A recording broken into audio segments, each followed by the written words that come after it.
चलो कोई दिक्कत नहीं है। तो हम लोग को पढ़ना है आज क्या, चैप्टर कौन सा है हमारा?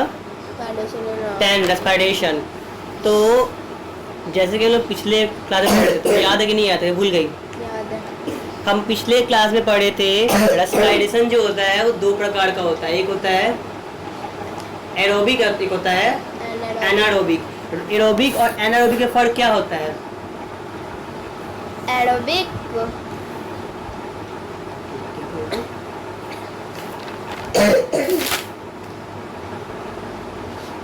वैसा रेस्पिरेशन जिसमें एयर का जरूरत हो।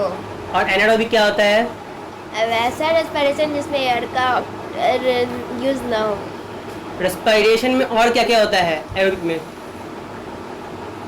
Aerobic respiration take place in the cells in the organelles.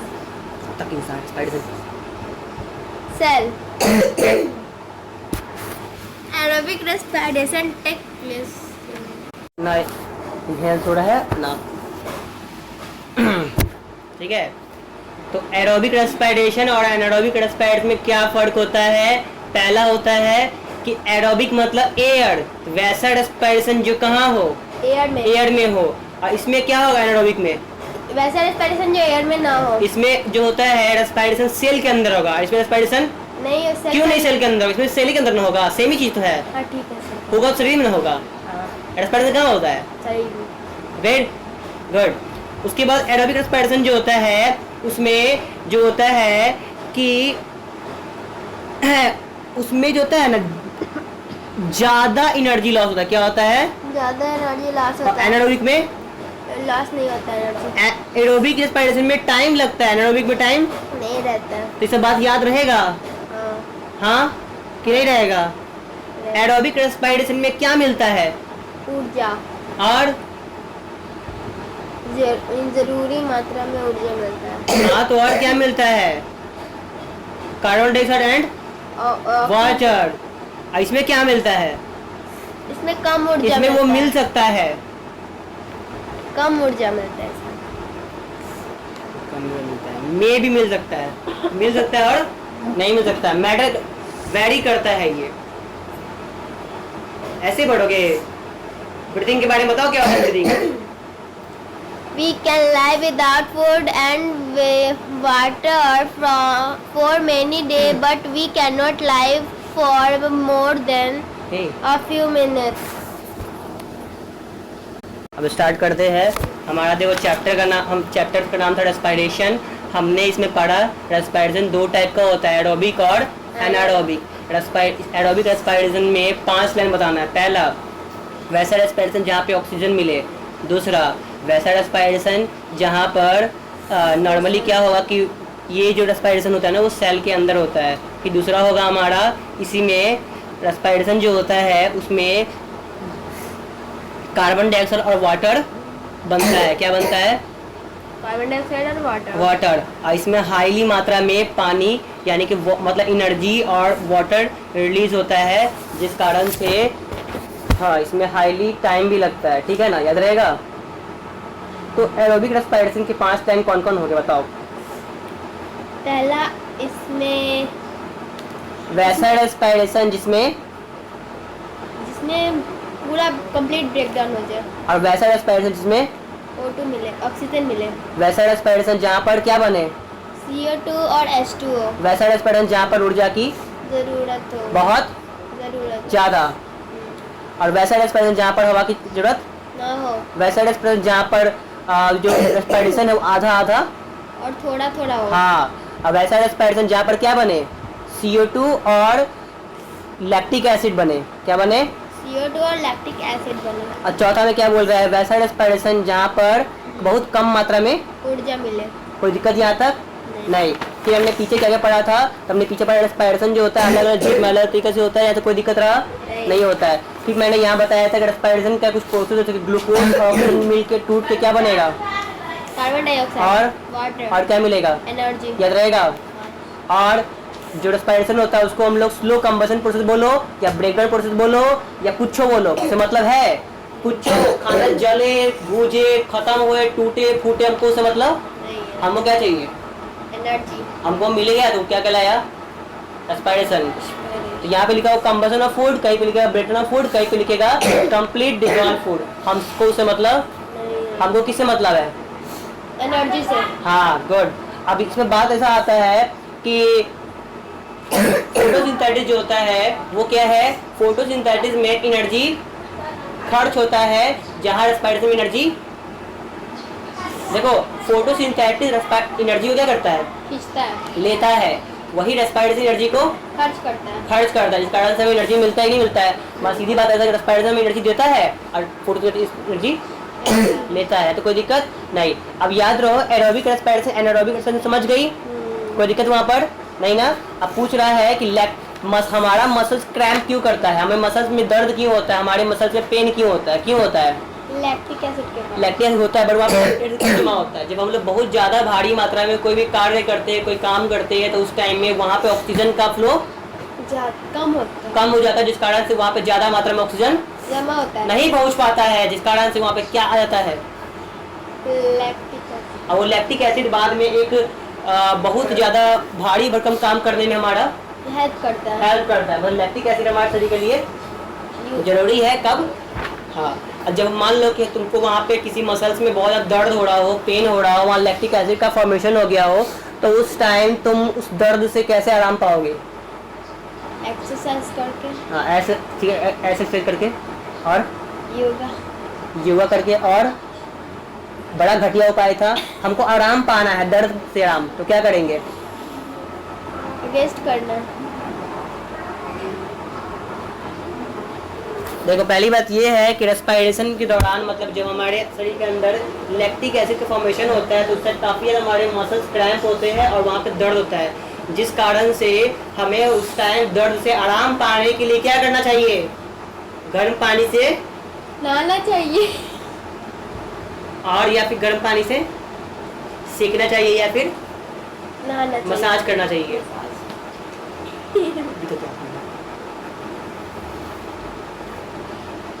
तो ब्रीदिंग का बात हो गया है। We can not live without food.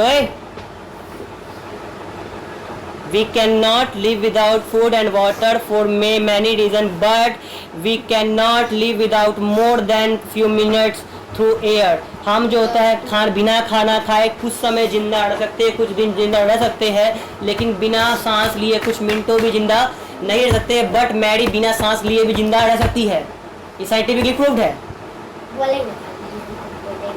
है कि नहीं मैरी? बोलिए ना, बोलेंगे तो तुम जाके बोलो ना। अभी जो बोलना है सो बोलो। इसे बुरा कहता? ठीक है जाओ। हम लोग होते हैं लंबे समय तक बिना खाए पिए रह सकते हैं, मगर एक मिनट। हाँ तो बच्चों लॉट्स ऑफ डिफिशियंसी मतलब कि डिस्टर्बेंस के लिए, सॉरी यहाँ तक कोई डिस्टर्बेंस उसके लिए हम लोग स्टार्ट करते हैं ये ब्रीदिंग स्टार्ट बिना मतलब कि रुकावट के। ओके कोई दिक्कत नहीं आता? देखो बातों समझो, आप जब भी रीडिंग करते हो ना, रीडिंग करने टाइम में वो लाइन पढ़ो, समझो, जब जो आपको समझ नहीं आ रहा है उसको पढ़ो, और जो समझ नहीं आ रहा है उसको छोड़ के पूछ सकते हो, लेकिन समझ में आ रहा है वो पढ़ो, और एक्स्ट्रा मत पढ़ो, जहाँ तक आ रहा है वहाँ तक पहले पढ़ो, ठीक है? तो ट्राई योरसेल्फ। क्या कह रहा है मुझे मतलब बताओगे? We can live without food and water for many days. ये कह रहा है कि हम लोग बिना खाना पानी के कुछ दिन जीवित रह सकते हैं। Very good. But we cannot live for more than a few minutes without air.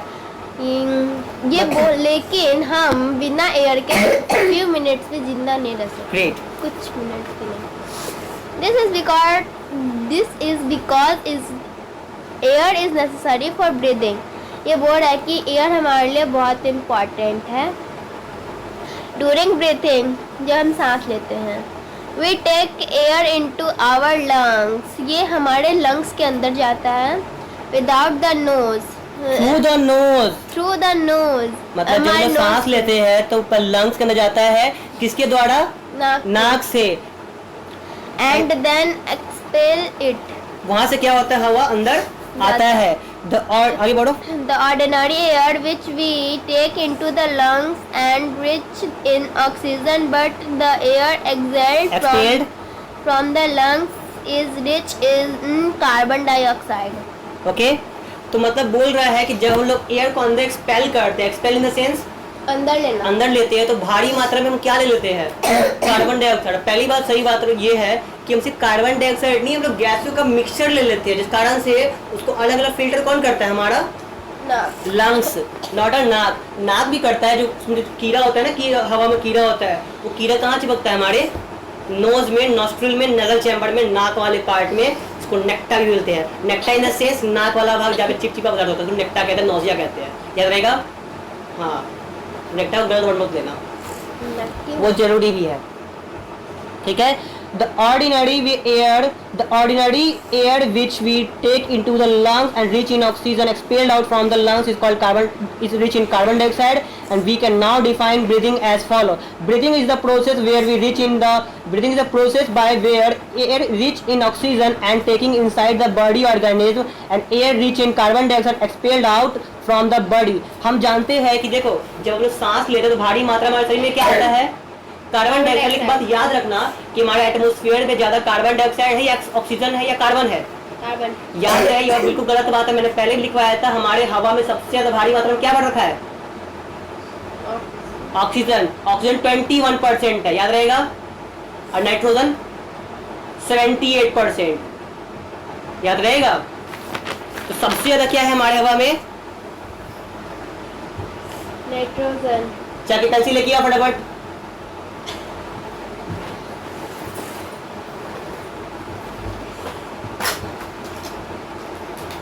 लाओ, बैठ जाओ। हमारे हवा में नाइट्रोजन जो है 71% है, और ऑक्सीजन जो है वो 21% है। 78% ये है, 21% ये, तो टोटल कितना परसेंट हो गया? 99% हो गया, याद रखना। अब बचा हुआ 1% में सारा गैस आ जाता है, तो कहने गैस कितना कम है? Carbon dioxide. ठीक है, यस।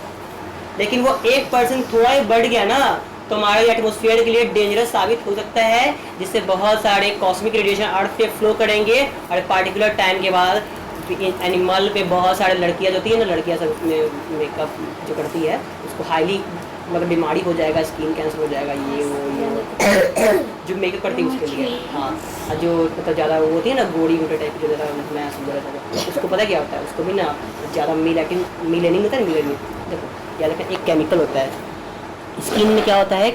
मिलेनिन नाम का एक केमिकल होता है, याद रहेगा।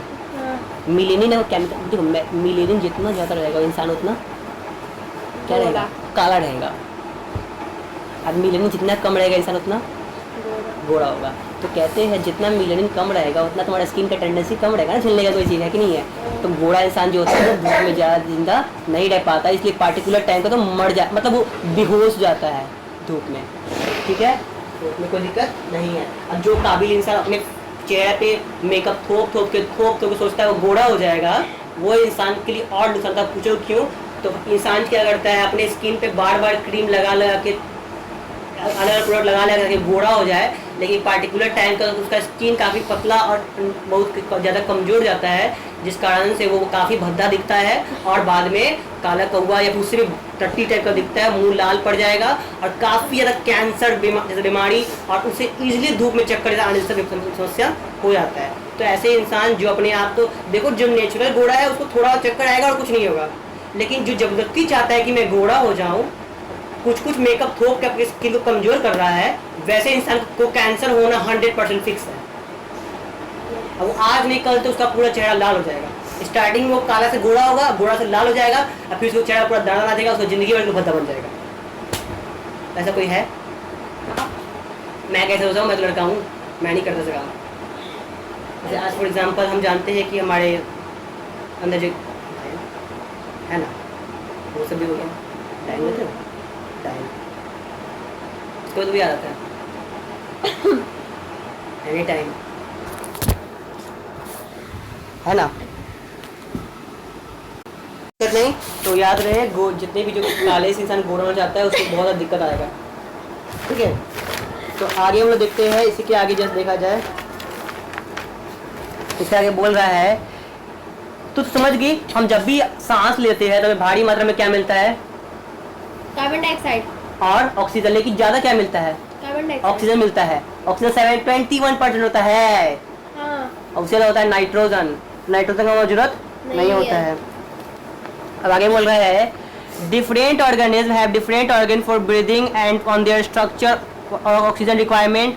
Breathing in human beings takes place through the lungs is called lungs. मतलब जो अदर अलग अलग जानवर के पास अलग अलग अंग होते हैं जिससे वो सांस अलग अलग तरीकों से लेता है। जैसे इंसान जिससे सांस लेता है उसे लंग्स कहते हैं, और मछली जिससे सांस लेती है उसे लंग्स कहते हैं, और उसी तरह लिंग गिल्स कहते हैं। उसी तरह सांप जिससे सांस लेता है उसे स्किन कहते हैं। उसी तरह कीड़ा जिससे सांस लेता है उसे स्पैडिकल्स कहते हैं, ट्रैकिया कहते हैं। और कोई दिक्कत? हाँ ठीक है, आगे पढ़ते हैं हम लोग। ठीक है, the taking of air in oxygen into the body breathing is called inhalation. अंदर में जो हम लोग सांस लेते हैं उसे इनहेलेशन कहते हैं, और जो बाहर एक्सपेल आउट करते हैं, गिव आउट करते हैं क्या? ऑक्सीजन। ऑक्सीजन गिव आउट करेंगे नहीं, नाइट्रोजन। एक काम करेंगे ना, पेड़ को काट के इंसान को टांग देंगे तो इंसान ऑक्सीजन छोड़ेगा है कि नहीं है? तो पेड़ क्या करता है? ऑक्सीजन लेता है, CO2 छोड़ता है। ऐसा है कि नहीं? वो ऑक्सीजन लेता है और ऑक्सीजन छोड़ता है। और इंसान क्या करता है? वो ऑक्सीजन लेता है और CO2 छोड़ता है। कोई दिक्कत? हाँ, उसके बाद बोल रहे हैं both inhalation and exhalation regularly breathing. हम जो रेगुलर जो सांस लेते हैं उसमें एक्सहेलेशन इनहेलेशन होना जरूरी कॉमन है। कोई दिक्कत यहाँ तक? एक्सहेलेशन होना और इनहेलेशन होना कॉमन है। ब्रीदिंग का मेन मतलब क्या होता है? इनहेलेशन होना चाहिए और एक्सहेलेशन होना चाहिए, वरना तुम जिंदा नहीं हो। कोई दिक्कत यहाँ तक? नहीं। उसके बाद बोल रहा है we know that air contain. देखो, हम जानते हैं कि वी नो दैट एयर में बहुत ज़्यादा मात्रा में ऑक्सीजन होते हैं। So when we breathe air it is actually oxygen present in air which is utilised by the our body. इसमें होता क्या है? देखो, हम जानते हैं कि हमारे एटमॉस्फेयर में बहुत भारी मात्रा में एयर होता है। उस एयर का यूज करके हमारा जो बॉडी होता है वो खाना को ब्रेक डाउन करता है, ऑक्सीजन को लेकर अपना रेस्पिरेशन कंप्लीट करके हमें भारी मात्रा में क्या देता है? एनर्जी देता है। अब वो एनर्जी देने के बाद हमें बहुत मात्रा में ऊर्जा आती है, फिर सुपरमैन की तरह उड़ जाते हैं और हमें क्या मिलता है? ऊर्जा मिलता है। कोई दिक्कत यहाँ तक? तो ये चीज़ ध्यान होना चाहिए, हमें एनर्जी कब मिलता है, एनी काइंड ऑफ। और नॉर्मली होता क्या है? Breaking down of food and produce energy. कुछ ब्रेकिंग डाउन ऑफ फूड हो, चाहे कंबशन ऑफ फूड हो, चाहे मिक्सचर ऑफ फूड, कुछ बोले, हमको मतलब है एनर्जी से। एनर्जी मिल रहा है मतलब रेस्पिरेशन हो रहा है। कोई दिक्कत यहाँ तक नहीं ना? फिर आगे बोल रहा है जब लोग when we breathe out remove waste carbon dioxide. Okay, तो यहाँ पर हम लोग देख लिए थे। कोई दिक्कत यहाँ तक? हाँ, तो हम यहाँ से देखते हैं। यहाँ से बोल रहा है, देखिए नॉर्मली हमारा ये जो थर्ड पॉइंट में कह रहा है we normally breathe air through nose. हम नॉर्मली जो होता है सांस लेते हैं नाक से, for sometimes even through the mouth. Now if we close एक मिनट रुको। Now if we close nostril, our mouth tightly, we should start feeling uneasy. I cannot hold our breath even for a minute. This shows our essential breath of air is to keep alive, and when breath is depth and after holding for some times we have to breathe deeply. This breathing is supplied to extra energy and to our body and make up for oxygen which was not able during the time and we held the breath. इसका मतलब क्या कहा समझे यहाँ तक? यहाँ कहने का तात्पर्य ये है कि हम लोग जब भी नाक या मुंह टाइटली बंद करते हैं तो उसके दौरान हम लोग को बहुत ज़्यादा घुटन जैसा फील होता है। कोई दिक्कत यहाँ तक? होता है कि नहीं होता है? जल्दी बोलो। तो याद रहेगा। तो हम लोग नाक बंद करके या मुंह बंद करके ज़्यादा देर तक जिंदा रह नहीं सकते। कोई दिक्कत यहाँ तक? ठीक है, याद रहेगा। चलिए बोलो। हाँ, और नॉर्मली हम लोग कहते हैं अगर तुमको कुछ समय तक सांस रोक के रहना है, तुमको लंबा सांस लेना, वैसे लंबा सांस लो, नाक बंद कर लो। अब खींच करके तुम 10 सेकंड तक सांस रोक सकते हो या उससे ज्यादा भी रोक सकते हो, ठीक है, उससे ज्यादा कोई दिक्कत नहीं होगा। हाँ, तो आगे देखते हैं, कह रहा है ब्रीदिंग इज कॉन्टिन्यूअस प्रोसेस। यहाँ से पढ़ो क्या लिखा हुआ है, जो हेडिंग लाइट लिखा हुआ ब्लैक कलर से। Breathing is a continuous process which goes on all the time and throughout our life and that of other animal as well as plant. मतलब क्या बोल रहा है? अरे ब्रीदिंग एक कॉन्टिन्यूअस प्रोसेस है। ब्रीदिंग एक कॉन्टिन्यूअस प्रोसेस है, लगातार चलने वाला प्रोसेस है, जिसमें काफी लंबे समय तक हम बिना सांस रोके या प्लांट बिना सांस रोके जिंदा नहीं रह सकता है। प्लांट रह लेगा बिना ऑक्सीजन का? नहीं। तुम रह लोगी? हाँ, आगे पढ़ो, पढ़ो, आगे पढ़ो।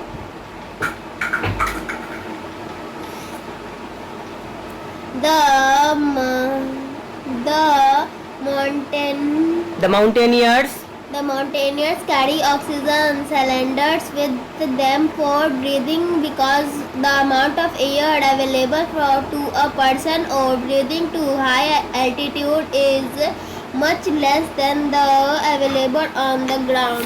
एक बात याद रहे, जैसे जैसे हम लोग ऊंचाई पे जाते हैं वहाँ ऑक्सीजन का लेवल कम होता है, याद रहेगा? हाँ। मतलब जब तुम बहुत पहाड़ चढ़ने जाओगे तो अपने क्या ले जाना? जब भी तुम पहाड़ पे चढ़ने जाओ उस टाइम अपने क्या लेके जाना है? एक ऑक्सीजन टैंक। क्यों? क्योंकि वहां पर जितना ऊंचाई पे तुम जाओगे वहां ऑक्सीजन लेवल बहुत कम होगा और जिस कारण से सांस लेने में परेशानी दिक्कत होगी और पार्टिकुलर टाइम के बाद हमारा मृत्यु हो सकता है और हमें जीने में बहुत सारी कठिनाइयां आएंगी, जिस कारण से एक मिनट तुम पहले चलो स्टार्ट चलो रीडिंग करो। ब्रीदिंग रेट क्या है तुमको पता है? ब्रीदिंग रेट क्या होता है? बताओ ब्रीदिंग रेट क्या है, चलिए बताओ। जो हम 1 मिनट में जितना बार सांस ले लेते हैं। Breathing in and breathing out पर मिनट। बोलो, अब बोलो रे। इन 1 मिनट। हाँ, हर मिनट में तुम जितना सांस लोगे वही तुम्हारा ब्रीदिंग रेट कहलाएगा। सबसे ज्यादा सांस कौन किसका होता है? लड़का के लड़की का? सबसे ज्यादा जल्दी सांस कौन लेता है? क्यों? क्योंकि बकवास बहुत करती है। देखो बात याद रखना, तुमने नोटिस किया होगा, एक लड़का को 1 घंटा बोल लेना, मम्मी थक गया है, पापा बहुत बोल लिया। लड़की तुम बोली कैसे? अरे तुम बोली कैसे? कसम से बता रहा हूं, एक लड़की ना 3-3 घंटा बात कर लेती है। नहीं, मैं तो उससे भी ज्यादा बात करती हूँ। मैं तो कैन यू गेस 3 घंटा बात करने का सांस 5 घंटा तक बात करती रहती हूँ क्लास में। कैन यू गेस 3 घंटा 5 घंटा बात करने में लड़कों का सांस फूल जाता है। आगे लिखते हैं। लेकिन लड़कियां फिर भी सांस बकर बकर बकर बकर बकर बकर बकर बकर बकर। लड़की को बात करने में बहुत इंटरेस्ट है, लड़की बतियोनी होती है, लड़की बतियोनी होती है। हाँ, लड़का थोड़ा खिसका होता है। लड़का स्मार्ट होता है, समझदार होता है, ब्रिलियंट होता है, एक्सेप्ट उसको छोड़ के। इसमें से लड़का कुछ नहीं होता, बस स्मार्ट होता है, बांती बट ये सब डिस्कस अलग है। हाँ, अब आगे पढ़ो, आगे पढ़ो। We have just learned that the breath means 1 inhalation plus 1 exhalation. The number of मतलब क्या बोला? a person breathe in 1 minute is called breathing rate. कि जो यहाँ से क्या बोला? just learned जब भी हम जस्ट लर्न करना सीखते हैं तो उसमें ब्रीदिंग का मतलब क्या होता है? सांस लेना और सांस छोड़ना। एक सांस लेना, एक सांस छोड़ना।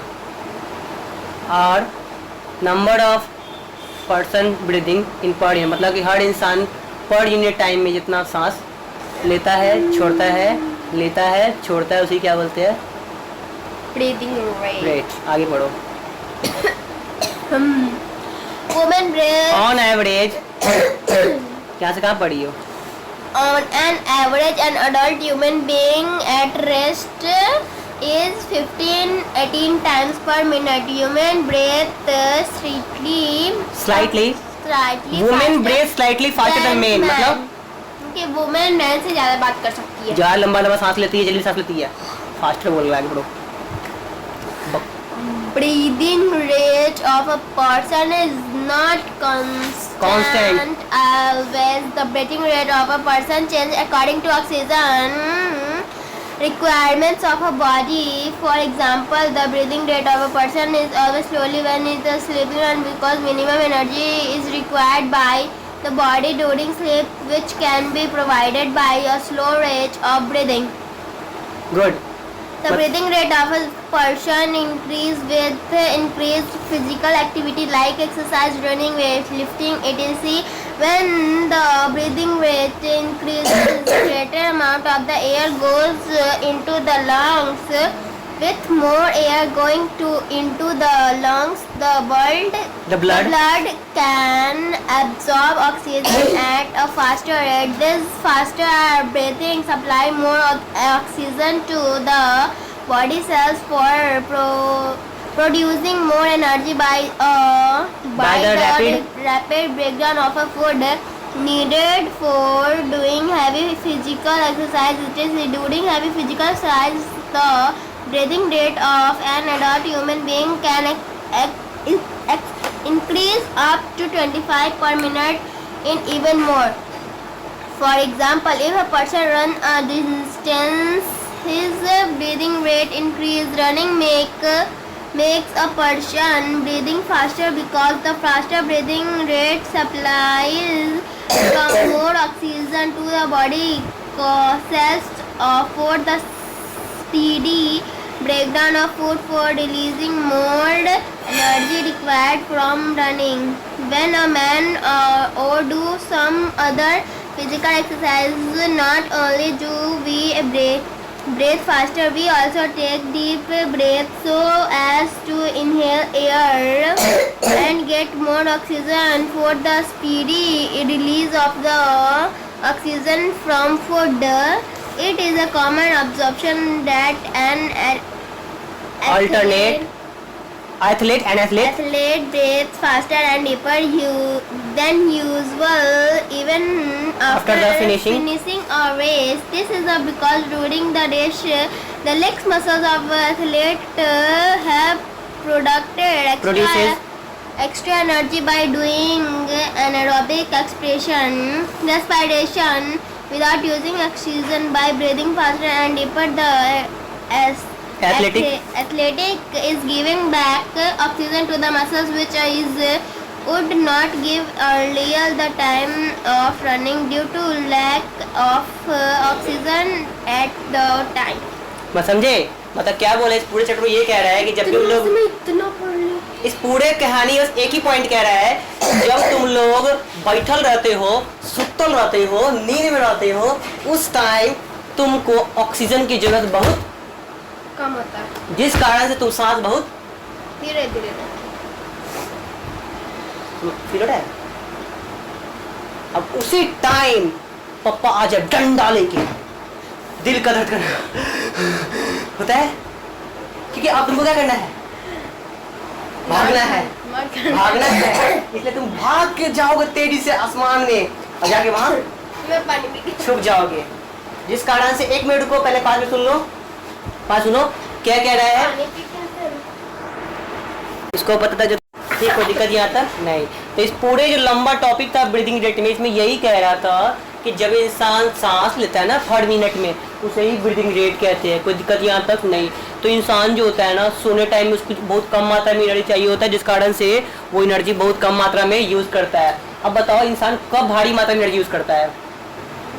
जब वो कोई भागता हो या फिर बताओ 10 मिनट, जो वो भी वेट लिफ्टिंग करता हो, भागता हो, मैराथन में पार्टिसिपेट करता हो, और क्या होगा? और वो डांस करता हो, झगड़ा करता हो, फाइट करता हो, बहस करता हो, सिंगिंग करता हो, और बहुत सारा काम करने के बाद, या फिर रेस करने के बाद, या फिर डांस करने के बाद, या फिर कोई बॉक्सिंग करने के बाद, या एथलेटिक खेलने के बाद वो काफ़ी मात्रा में बहुत ज़्यादा थक जाता है, ठीक है ना। और थकने के कारण उसको भारी मात्रा में क्या चाहिए होता है? ऑक्सीजन। यही कारण है कि उस टाइम उसका ऑक्सीजन का जो रेट होता है, ब्रीदिंग रेट, वो 20 तक पहुँच जाता है। क्या हो जाता है? 18 से 25 पहुंच जाता है, याद रहेगा? मर सकते हैं, हाँ मर सकते हैं। कभी नहीं, तो भगवान जी वरदान देके भेजे थे। आगे पढ़ो। Please note the whenever a person needs extra energy, he breathes faster than usual. मतलब जब इंसान को बहुत ज़्यादा एनर्जी चाहिए होता है उस टाइम हमें भारी मात्रा में क्या लेना होता है? ऑक्सीजन, जो तुमने ले लिया अभी पानी से। आगे पढ़ो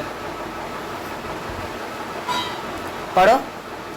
Due to faster breathing, oxygen and supply to our body cells at a faster rate. The faster supply of oxygen increases the speed of breakdown of food, due to which more energy is released rapidly. It is a common observation that we feel hungry after doing a heavy physical exercise or any other heavy physical activity. This is because provide extra energy for doing heavy physical exercise. The food has broken down very rapidly by faster breathing and made us feel hungry. And third point, another point to be noted is that the breathing rate in children is higher than that the adults. Children breathe about 20 to 30 times per minute.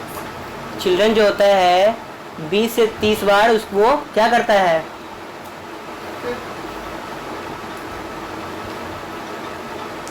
सबसे ज्यादा fast सांस कौन लेता है? बच्चा क्या रहेगा? तो बच्चा जल्दी सांस क्यों लेता है? बोलो। बच्चा जल्दी सांस, देखो इसमें क्या बोला गया है, हम लोग जितना फास्ट काम करेंगे हमें उतना ज़्यादा जल्दी एनर्जी चाहिए होगा। मतलब कि कभी कभी हमें एक्स्ट्रा, हाँ कभी कभी हमें एक्स्ट्रा एनर्जी भी चाहिए होता है। वो एक्स्ट्रा एनर्जी कहाँ से मिलता है? हमें ब्लड से या फिर नाक के थ्रू हम लोग एक्स्ट्रा एनर्जी लेके उठते हैं, ठीक है ना। याद रहे बच्चा जो सांस लेता है वो उसका बच्चे का ब्रीथ रेट इंसान से ज़्यादा कम होगा, ज़्यादा होगा 20 से लेके 30 तक। किसका? चिल्ड्रंस का। हाँ याद रखना, बच्चा सांस जल्दी लेता है, इधर ना बच्चा बच्चा पाली हुई, बच्चा पाले हो तो बच्चे भी देखे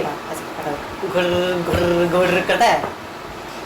तूने बच्चा को गोदी में फील किया होगा, फील किया होगा घुर घुर, ठीक है, फील किया है। अब आगे पढ़ो। हाउ डू वी ब्रीथ, हम सांस कैसे लेते? पढ़ो ये कर पढ़े, बैठ नहीं सकता। अच्छा कुत्ता, वेरी गुड। अब वो रेस्पिरेशन करेगा।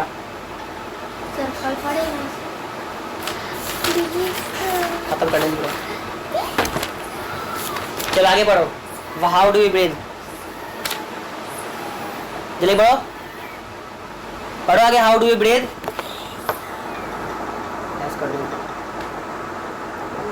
हाँ ऐसे पढ़ो आगे पढ़ो। हाउ डू वी ब्रीथ, जल्दी पढ़ो ना। How do we breathe. We will now learn the mechanism मतलब काम। breathing.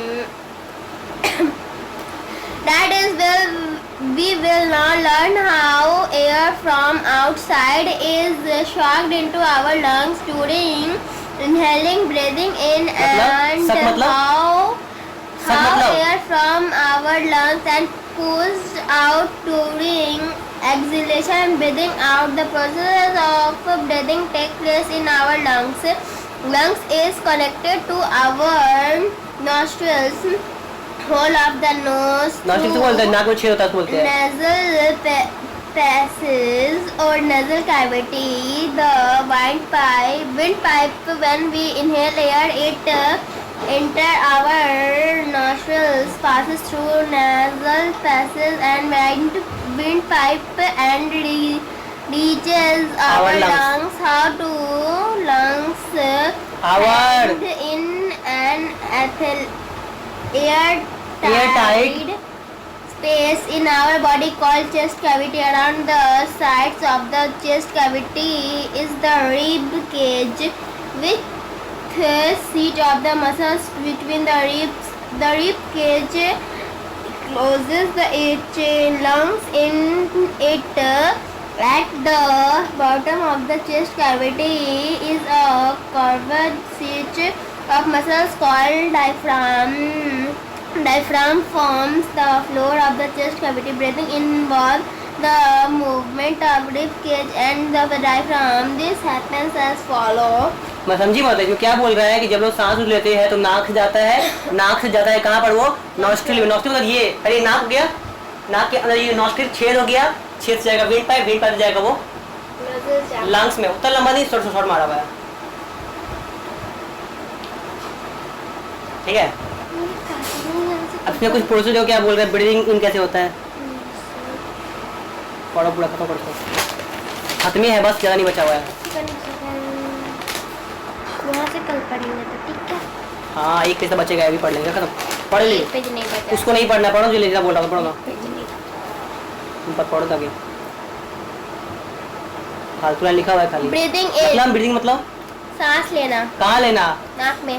जड़ गदी इन मतलब अंदर, सांस अंदर लेना। हाँ, पढ़ लिख लो, अंदर सांस लेना, याद नहीं रहा तुमको, याद है पढ़ता था गलती बोल दी। When we breathe in or inhale, then two things happen at the same time. The muscles between the ribs contact, causing the rib cage to move upward and outward, and the diaphragm connect the moves downward. The upward and outward movement of rib cage as well as a downward movement. Downward का लिखा बड़े? Downward movement of diaphragm both increases the space in the chest cavity and making it larger.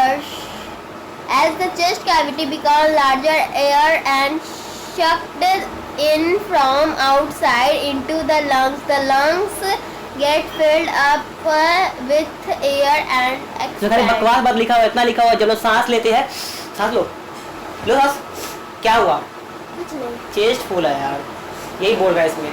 जब सांस लेते हैं, चाहे ऊपर, सांस लीजिए नीचे, ऊपर नीचे, ऊपर होता नहीं होता, ऐसे होता नहीं होता, ये सब होता है। तो सांस लेने टाइम में तुम्हारा चेस्ट फूलता है, तुम्हारा अंदर वो जाता है, ये होता है, वो होता है, कोई बड़ा चीज था इसमें। सांस लो, चेस्ट फूलेगा ही ना, डायफ्राम फूलेगा ही ना। आगे बढ़ो, ब्रीदिंग आउट क्या होता है? means क्या होता है? हाँ, शक means क्या? लेना अंदर, क्या लेना?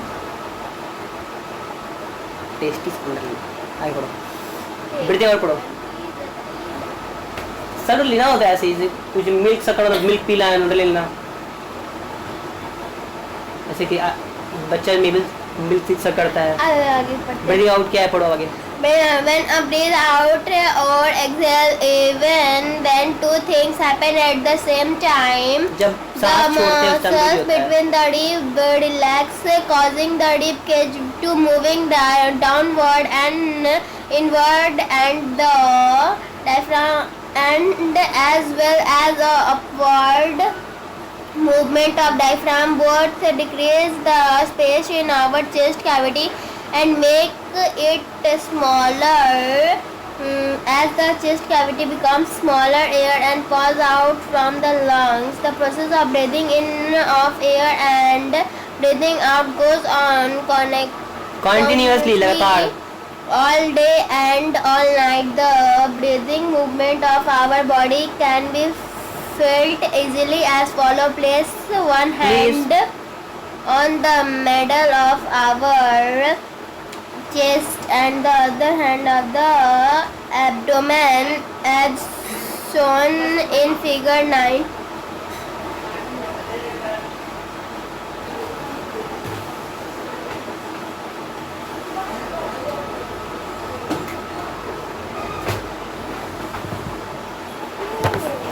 आगे पढ़ो, as shown in figure 9।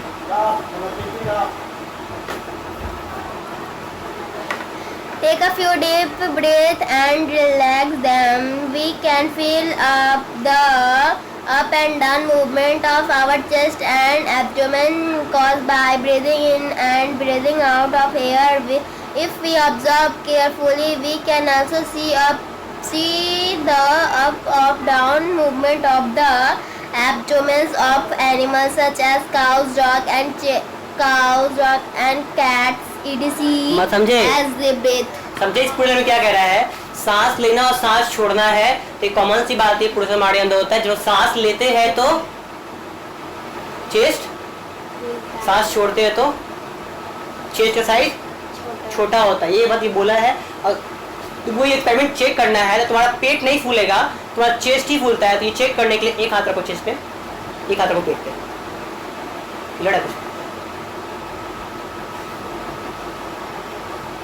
पेट भी हो गया तो थोड़ा सा होगा ना। हाँ, सब डायफ्राम से जुड़ा हुआ है, डायफ्राम का एक पार्ट है ना जो जुड़ा हुआ है। तो जब ऐसा होगा तो पूरा ही ना, कॉमन सी बात है, जब सेडिमेंटेशन वर्क होता है तो पूरा ही ना केमिकल दिखेगा। या तो कोई दिक्कत? अब देखो यहाँ पे एक डायग्राम दे रखा है ये वाला, यहाँ पे ऑक्सीजन जा रहा है, रिब केज अप फुल कर रहा है, पचक रहा है, यहाँ पे आउटवर्ड, डायफ्राम ऊपर नीचे होगा। डायफ्राम देखो जब हवा अंदर होगा, जब हवा अंदर होगा तो उस टाइम क्या होगा, डायफ्राम बाहर की तरफ फूलेगा, ऐसे ऐसे होगा। लेकिन जैसे ही सांस छोड़ेंगे हम लोग अंदर की तरफ जाएगा।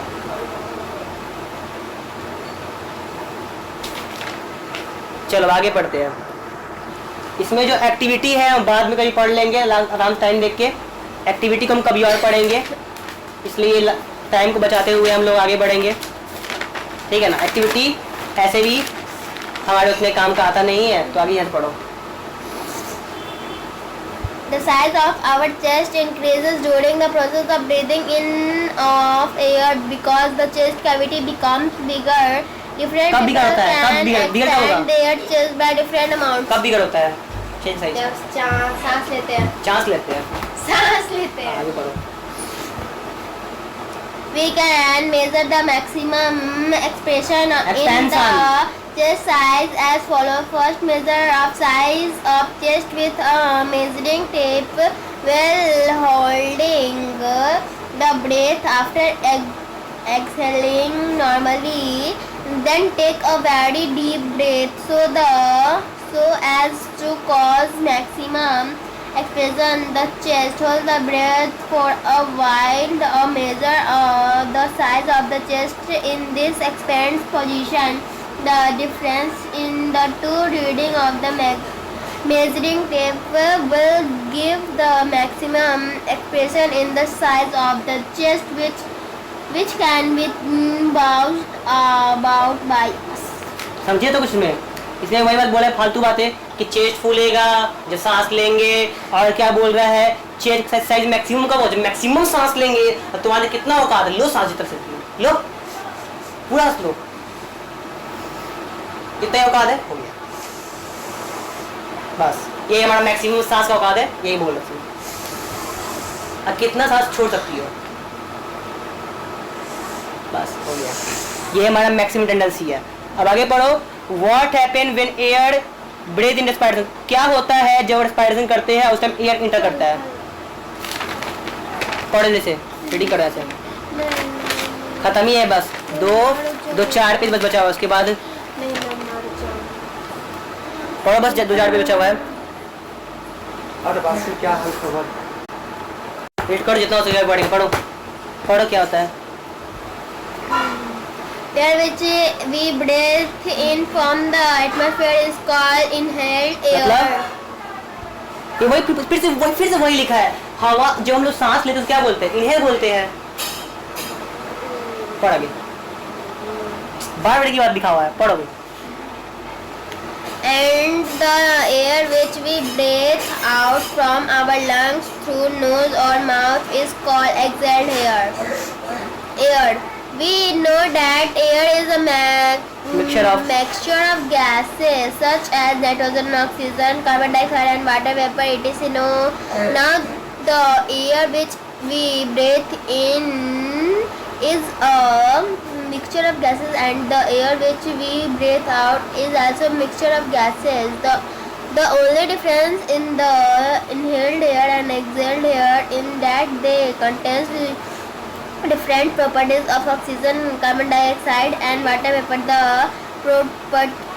The proportion of nitrogen gas in the exhaled air and exhaled air remains the same 78% because it is neither used up respiration or produced during respiration. We will now discuss the causes, gases in the properties of oxygen. Proportion of oxygen, carbon dioxide and water vapor in the exhaled air and exhaled तो air. Excel air क्या है, inhale air क्या है, बताओ मुझे, बताओ इसमें क्या फर्क है? एक्सेल एयर और इनहेल एयर में क्या फर्क है? एक्सेल एयर जिसे जो हम सांस लेते हैं उससे बाहर निकालना एक्सेल हाँ। और इनहेल जो हम सांस लेते हैं. गुड, आगे पढ़ो. The case of oxygen, oxygen का भी केस है, पढ़ो क्या है बोल रहा है पहले. The air which we inhale contains a higher proportion of oxygen. Now, some of the oxygen of inhaled air is used up in breaking down glucose for during respiration. So, the exhaled air which comes out after the process of respiration contains a lower proportion of oxygen. Thus, exhaled air contains less oxygen than inhaled air. समझे यार क्या बोल रहा है? यहाँ ये बोल रहा है देख भाई, प्लांट ऑक्सीजन सही लेता है, नॉर्मल लेता है नॉर्मल, लेकिन जब वो खाना बनाता है ना तो उस टाइम उसको ज़्यादा मात्रा में चाहिए होता है, जिस कारण से इनहेल एयर क्या हो जाता है, कम हो जाता है, और एक्सेल एयर, ज़्यादा. इसलिए उसको जल्दी जल्दी एयर को लेना पड़ेगा. यही बोल रहा है, याद रहेगा. अरे मेरी माँ तो बैठी हुई हो, तुमको एनर्जी लग रहा है, अब तुमको दौड़ क्या होगी उसका, तुम बैठोगी ना, तुमको ज़्यादा तुम्हारे शरीर का एनर्जी, इनहेल एयर क्या हो गया कम, और एक्सेल एयर ज़्यादा, मतलब तुम सांस धीरे धीरे ले रहे हो, छोड़ ज़्यादा. जल्दी ले रहा हो, इस कारण से तुम्हारा मेंटेनेंस नहीं हो पा रहा है. याद रहेगा इसी. तो यही प्रोपोर्शनलिटी है. ऑक्सीजन डिसबैलेंस कैसे समझ गई? फिर से बोलना समझ नहीं आया? आगे अभी तुमने जस्ट सामने क्या बोला हूँ, जाके नहीं सुनिए. बोले आप बोलती नहीं आता, आधा भी कुछ नहीं. आगे बताओ. The case of carbon dioxide. The air which we inhale contains a lower proportion of carbon dioxide.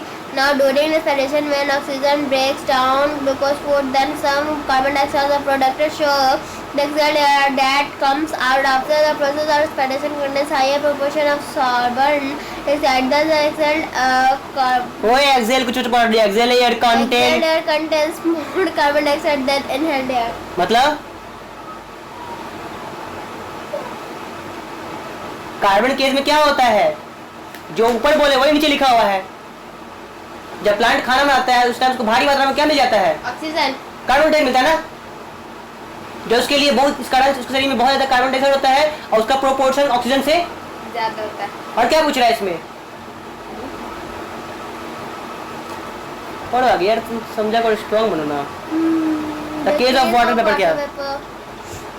The air which we inhale contain only a little of water vapor. Then glucose food breaks down by oxygen during respiration. Then water is also produced along with carbon dioxide. So that exhaled air contains a lot of more water vapor than inhaled air. मतलब क्या बोला यहाँ तक, वो अलग line है, ये अलग लाइन है. क्या बोला कि वाटर वेपर केस में क्या होगा, हाँ, जब लोग एयर लेते हैं तो उस टाइम वाटर वेपर बहुत कम होता है, उसमें एयर ज़्यादा होता है. लेकिन जब ग्लूकोज का ब्रेकडाउन होता है ना रेस्पिरेशन में, तो वहाँ पर क्या निकलता है, कार्बन डाइऑक्साइड. याद रहेगा. इस कारण से एक्सेलेशन टाइम में बहुत ज़्यादा मात्रा में एयर होता है, लेकिन वाटर वेपर बहुत कम होता है. हाँ. From the above discussion, the concluded during the process of respiration, when glucose food is broken down to release energy, then some of the फिर से उसको पढ़ के समझते हैं. फिर क्या बोल रहे थे, फ्रॉम द अबव को पढ़ दो. from the above discussion, we conclude that during the process of during नहीं, ड्यूरिंग होता है. during the process respiration, when glucose food is broken down to release energy, then some of oxygen of inhaled air is used up, whereas carbon dioxide and water are produced This is why the exhaled air contains less of oxygen but more of carbon dioxide and more of water vapor. The amount of oxygen, carbon dioxide and water vapor in inhaled air and exhaled air in given blow. याद रखना, ये line को याद कर लो, ये काफ़ी important line है, ये काफ़ी इंपॉर्टेंट लाइन, ओके। ये लाइन लिखा हुआ इसको रट लो, काफ़ी इसलिए ये लाइन को रट लो कि जब हम लोग ऑक्सीजन लेंगे 21% तो छोड़ेंगे कितना? 16.4%. और जो लेंगे कार्बन डाइऑक्साइड इतना परसेंट, छोड़ेंगे कितना? 4.4%. जब लेंगे वाटर तो छोड़ेंगे कितना? A lot. लेंगे ऑक्सीजन ज़्यादा, छोड़ेंगे कम, लेंगे कार्बन डाइऑक्साइड कम, छोड़ेंगे ज़्यादा, लेंगे वाटर वेपर कम, छोड़ेंगे ज़्यादा. इसी को याद रखना, ओके। आगे बढ़ो। It is a common observation that if we exhale air on a mirror through our mouth, then a patch of moisture is formed of the mirror surface. This is because the exhaled air coming from our mouth contains a lot of water vapor. This water vapor condenses on the mirror surface to form tiny droplets of water which appear as a patch of moisture. We will now describe the activity to show that the carbon dioxide gases is formed during the process of respiration in our body. Respiration के दौरान water कितना बनता है, नहीं बनता है, इसकी activity है, बट हम इसे नहीं करेंगे, तो बाद में अकेले क्लास करेंगे, ठीक है। अब यहाँ से पढ़ो ब्रीदिंग इन ह्यूमंस कैसे होता है, ठीक है। तो ब्रीदिंग इन ह्यूमंस पढ़ लो, अब ब्रीदिंग इन एनिमल्स हम लोग कल पढ़ लेंगे, ओके। ह्यूमंस में पढ़ लो, अभी प्लांट एंड एनिमल्स में कल पढ़ लेंगे।